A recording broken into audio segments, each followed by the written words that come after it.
All right, you're a brave soul. You're gonna watch a video on time management, but hey, don't worry. This is not like any other time management video you've ever seen. Watch what I train you on about time management. It's gonna open up your mind.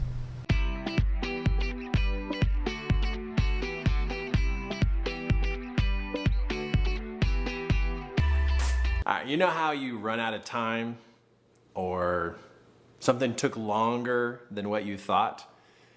Well, I think you may have a challenge and an issue with the relationship you have with time. I know a lot of people call it time management. I even wrote it on the board, time management. But come on, what it really is, it's a relationship you have with time. Consider this just for a moment. Think about this for a moment. When you were a kid, you got told you couldn't play, that there was no time to go play. Or you were playing with your friends and you got called home and you're like, why? What's going on? And they said, time's up. So when you were growing up, you probably did not have a lot of positive experiences where time was measuring your fun, your work, your freedom, you feeling trapped. Time was not your friend growing up. Rarely do you find that kids enjoy being measured by time when it comes to playtime, work time, and those kind of things. So you know what happens to us as kids then carries on with us for the rest of our life.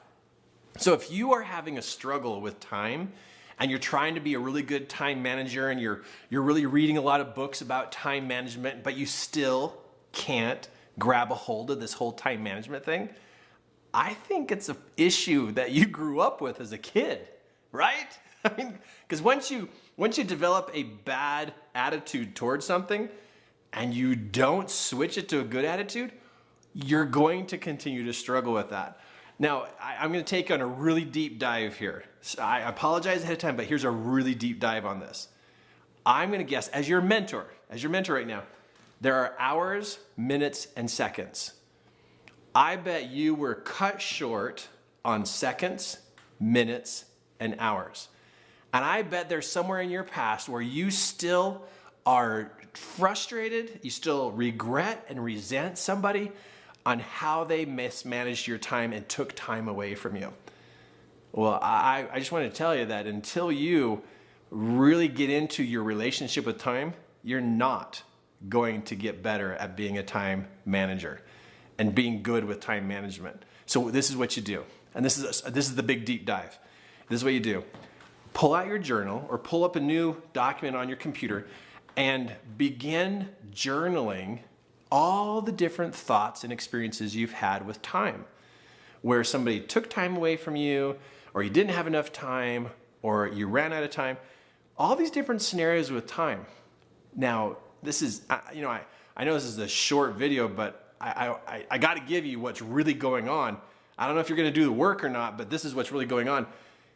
Do the journaling to find those past experiences, and so you can start to understand why it is you're bad with time.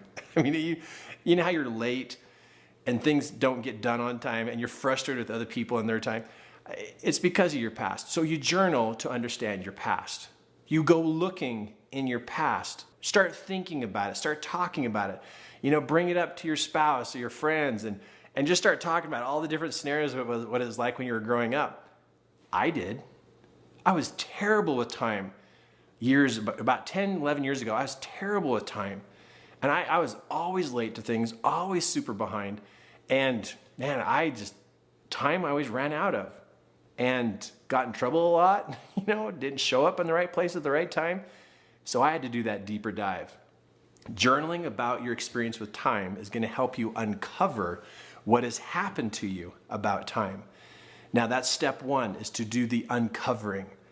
Now, once you uncover those stories and you start to realize how you are programmed in your mind about your relationship with time, now it's time to literally write your new story. You have an old story about time, and now it's time to write the new story. But writing a new story without uncovering the old stories isn't going to work that well. So do the journaling to search your past, to find the weird things that have happened. Then begin writing And Kirk, how do you know when to start writing your story about time? Journal for about 5 or 6 days. Now, let me make it simpler for you. Journal for 3 days about your past with time and see what you can find and start uncovering those things. Then, in about 2-3 days from now, write a whole new story. Write a whole new story. I'm very conscious of the hours, the minutes and seconds in my life. I know what time it is. I know how long it takes to do things. In fact, I can do something all day long and narrow it down to the very moment that I'm going to finish what it is that I'm going to do. Start practicing talking about your new relationship with time. It's kind of like you're dating, right? You got a brand new relationship and it's going to turn out great, and you start telling your brain how to calibrate with time. If you don't do this, you're going to continue to struggle with it, but you got an old story and it's time to write the new story. Now, here's a couple things to help you in managing your time. You got to stop exaggerating about numbers and situations. Exaggeration distorts your thinking, and you're not going to get good. Time is precise. It doesn't waver. It's the same thing over and over again. So if you're an exaggerator, you're going to struggle with time management. And the other thing about being late, you got to start looking and measuring how long does it take to get places, what you're doing, and really, really work hard on being there early and being on time. Another thing that's going to mess with you, every time you hit snooze in the morning, you are disregarding the promise you made yourself the night before. You said you're going to get up at 6 and you hit snooze. Oh, come on. When it says 6, get up. My alarm went off this morning at 4 o'clock. Rolled out of bed. Do I do that every time? I'm about 85-90% of the time. But you hit snooze, you're saying, I disregard all my calculations of when I should get up, and I don't honor time. So get up, and the whole late thing, come on, you got to get closer and stop the exaggerating. That just messes with your whole head. You're just confusing yourself. So here's some things to start doing about your whole time management. Track time. How long does it take to do something? How long does it take you to eat breakfast? Really, how long does it take you to eat breakfast? How long does it really take you to get to the office? Second one is, be more accurate with numbers. You know, how much do you weigh? How much money do you have in your bank account? What time does the sun come up? What time are you going to go to bed? What time are you going to get up? Practice being more accurate. You'll get better at time management. Another one for you, I already said this one, but get up. When your alarm goes off, get up. You'll find that you actually have a better relationship with time. And the last one is, as much as you can throughout the day, watch the clock. If you don't measure time, you can't manage time.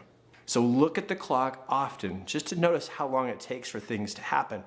I think you'll be surprised at how well you can do with time management. But remember, time is a relationship. It's time to dig in and create a brand new story about time. What do you think about this video? I bet you know somebody who could actually benefit from watching this video. Send it to them. Help them out, because you know they're driving you nuts with their terrible time management. But hey, send it to them. And also subscribe and ring the bell, because I'm going to send you another great video tomorrow.